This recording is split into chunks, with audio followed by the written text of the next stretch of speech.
Seseorang dikatakan berlebihan dalam mencari dunia apabila kesibukan dunia menggugurkan kewajiban dia.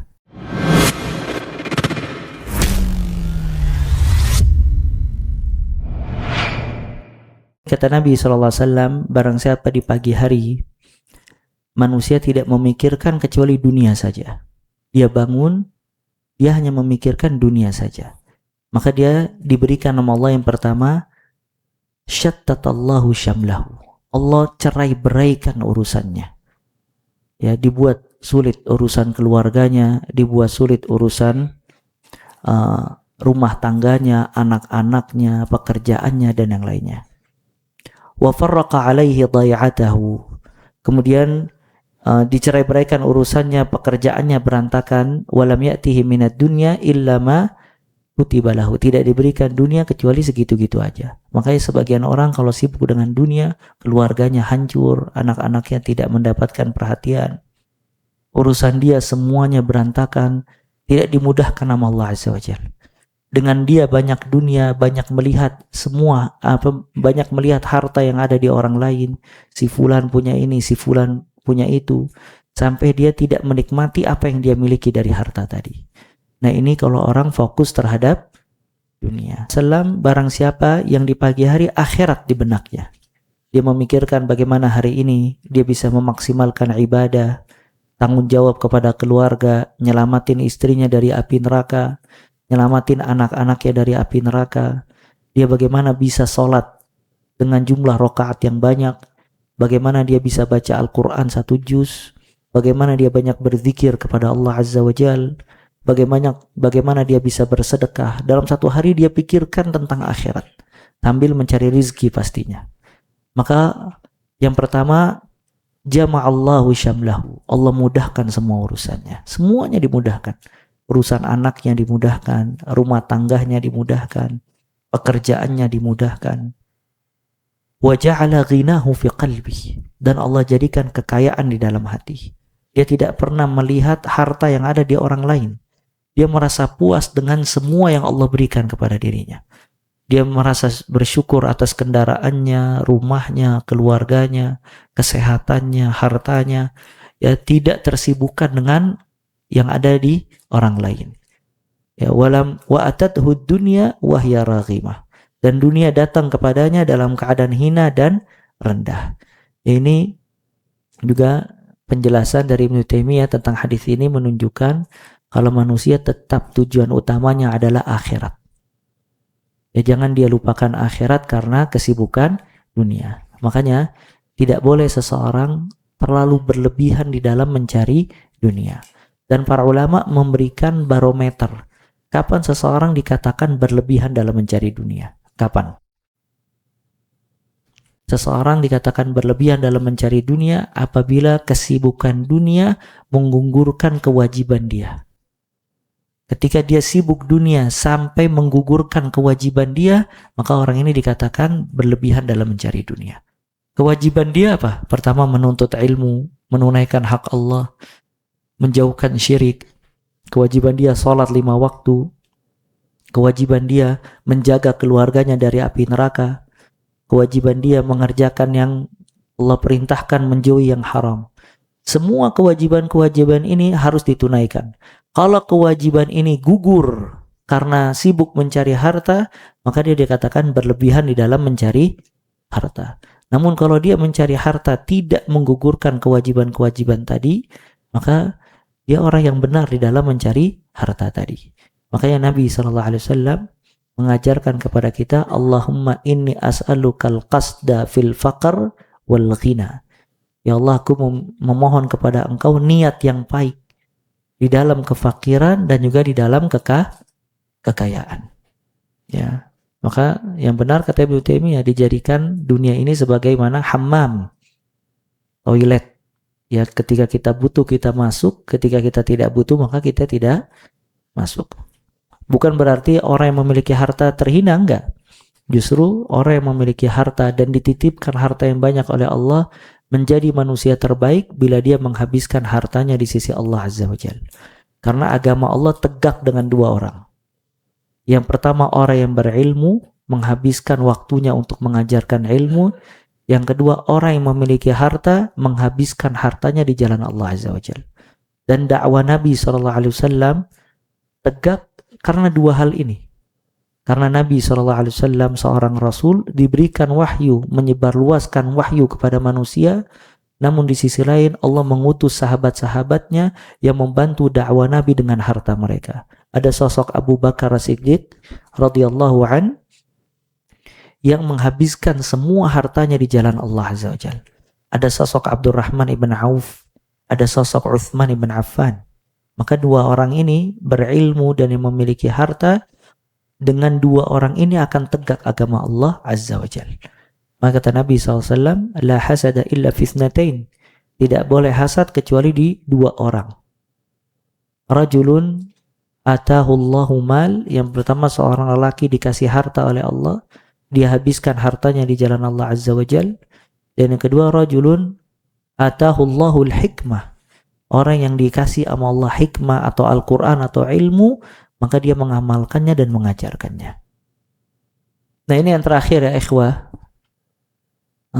Penjelasan dari Ibnu Taimiyah rahimahullah, bahwasannya ketaatan itu tidak menghilangkan rizki.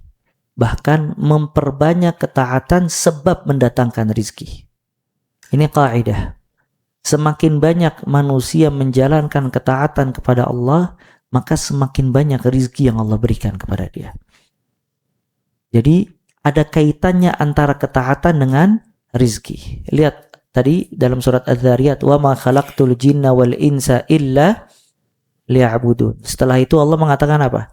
Ma uridu minhum min rizqin wa ma uridu an yut'imun. Innallaha war-razzaq dzul quwwatil matin. Setelah ayat ibadah, Allah menjelaskan tentang rizki. Kata Syekh Shalih Al-Utsaimin hafizahullah, ada kaitan antara ibadah dengan rizki. Semakin sempurna ibadah seseorang kepada Allah, maka semakin sempurna rizki dari Allah Azza wa Jalla.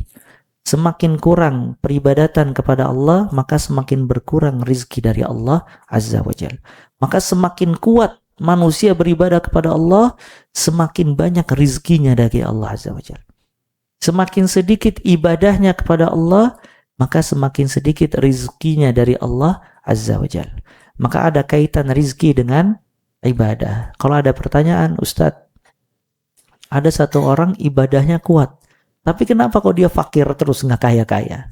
Tadi kata Ustadz semakin kuat ibadahnya, semakin banyak rizkinya. Ini si fulan nggak pernah ketinggalan shaf awal, puasa Senin Kamis, tahajud.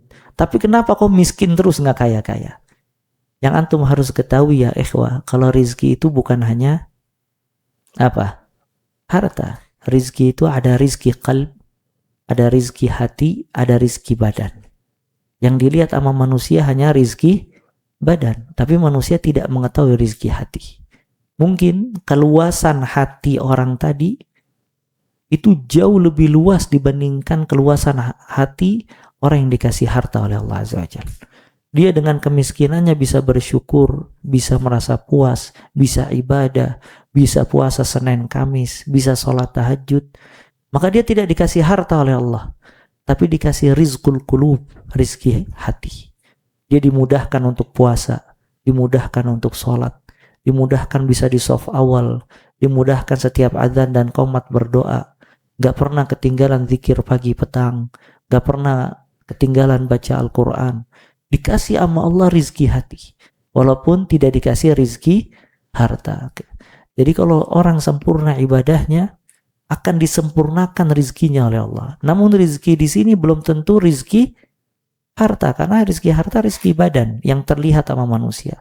Bisa jadi dia dikasih oleh Allah rizki hati yang tidak dikasih sama Allah kepada orang lain. Nah, maka ini menunjukkan ada kaitan rizki dengan ibadah. Antum tahu Nabi Zakaria, dia merawat siapa? Merawat siapa Nabi Zakaria? Merawat Maryam. Maryam hamba Allah yang salehah.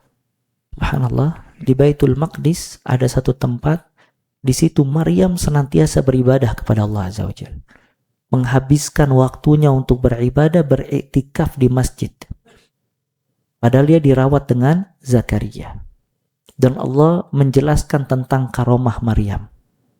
Kata Allah Azza wa Jalla dalam surat Al-Imran ayat 37, "Kullama dakhala 'alaiha Zakaria al-mihrab wajada 'indaha rizqa. Qala ya Maryamu anna laki hadha? Qalat huwa min 'indillah. Innallaha yarzuqu man yasha' bighairi hisab." Jadi Maryam punya satu tempat di Baitul Maqdis. Itu tempat dia beriktikaf, menghabiskan waktu beribadah kepada Allah. Nanti Zakaria datang. Kata Allah, setiap Zakaria datang ke mihrab, tempat ibadahnya Maryam, wajada indaha rizqa. Ada rizki. Ada makanan dan minuman di mihrabnya Maryam. Padahal dia ditanggung dengan Zakaria. Maka Zakaria bertanya, dari mana makanan ini? Hasan al-Basri ketika menafsirkan, kenapa Zakaria tanya? Karena Zakaria nggak tahu kok tiba-tiba bisa ada makanan di tempat ibadahnya Maryam. Kata Maryam, subhanallah, Maryam bukan nabi. Kata Maryam, ini makanan minas sama, dari langit. Langsung diturunkan ke Maryam, Maryam fokus ibadah. Kemudian kata Allah, innallaha yarzuqu man yasha bighairi hisab. Sesungguhnya Allah memberikan rizki bagi siapa saja yang Allah kehendaki tanpa batas. Ini menunjukkan semakin kuat orang beribadah kepada Allah, semakin dibukakan oleh Allah pintu-pintu rizki. Maryam subhanallah, seorang wanita, fokus beribadah kepada Allah sampai Allah rela menurunkan rizki dari langit untuk Maryam. Ya, karomah yang sangat besar. Sampai Zakaria ketika ngelihat Maryam, dia tidak punya anak. Dia menginginkan anak, ngelihat subhanallah sosok Maryam sangat luar biasa. Akhirnya dia berdoa kepada Allah pada saat itu, Rabbi habli min ladunka dzurriyyatan thayyibah. Ya Allah, tolong kasih anak-anak. Ngelihat sosok Maryam yang luar biasa. Dia tanggung. Maryam ditanggung sama dia, dirawat sama dia. Tapi dia lihat Maryam sangat luar biasa, dahsyat sampai dapat makanan dari langit oleh Allah. Dia doa, Rabbi habli min ladunka dzurriyyatan thayyibah. Ya Allah, berikanlah kepadaku dari sisimu anak keturunan yang baik. Aku ya Allah sudah tua renta, istriku sudah nenek-nenek mandul, tapi beli aku dzurriyyah thayyibah. Subhanallah, diijabah oleh Allah, dikasih anak Yahya Zakaria. Ini menunjukkan orang kalau ibadah kepada Allah, selain dikasih rizki, dikasih keberkahan hidup oleh Allah. Sampai Zakaria yang merawat Maryam ikut berkah dengan ibadahnya Maryam. Nah, ini menunjukkan kalau ketaatan dan ibadah ada kaitan dengan apa? Rizki. Makanya antum jangan pernah sekali-sekali mengecilkan ibadah kepada Allah Azza wa Jalla. Jangan mengecilkan sebelum azan berhenti persiapan untuk sholat. Jangan mengecilkan menjawab azan dan meninggalkan aktivitas dunia. Jangan mengecilkan puasa Senin Kamis. Jangan mengecilkan duduk di masjid berzikir kepada Allah. Jangan mengecilkan semua ibadah-ibadah. Semua ibadah yang kita lakukan untuk Allah ada kaitan dengan rizki kita. Sampai sebagian ulama mengatakan tidak ada perkara yang paling cepat mendatangkan rizki seperti meninggalkan maksiat hanya untuk Allah Azza wa Jalla. Pernah dengar satu kajian? Ada syekh. Dia dakwah di Indonesia. Subhanallah, dia masuk hotel. Tiba-tiba di tengah malam diketok-ketok. Pas dia buka, seorang wanita menawarkan diri. Ya. Itu ditutup pintunya sama dia, si wanita itu ketok-ketok terus. Maksudnya, ayo syekh, dipanggil, ayo syekh. Itu syekh gak berhenti-berhenti sholat. Sholat lagi, minta sama Allah, sholat lagi, minta sama Allah, sholat lagi, minta sama Allah supaya dijaga.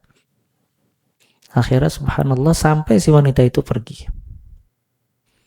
Setelah dia dakwah di Indonesia, dia balik ke Saudi. Baru nyampe bandara Saudi ditelepon sama salah seorang dari Indonesia. Dibilang, Syekh, tafadhol, kapan antum datang lagi ke Indonesia? Anak ingin menikahkan anak antum dengan Anda. Jadi dia tinggalkan satu perbuatan dosa diganti sama Allah yang halal. Ya, tambah istri. Ya, ditawarkan langsung. Nah, ini menunjukkan ya ibadah itu menambah rizki, menambah keberkahan, ketaatan, menambah kebaikan-kebaikan dan pintu-pintu keberkahan dari Allah Azza wa Jalla.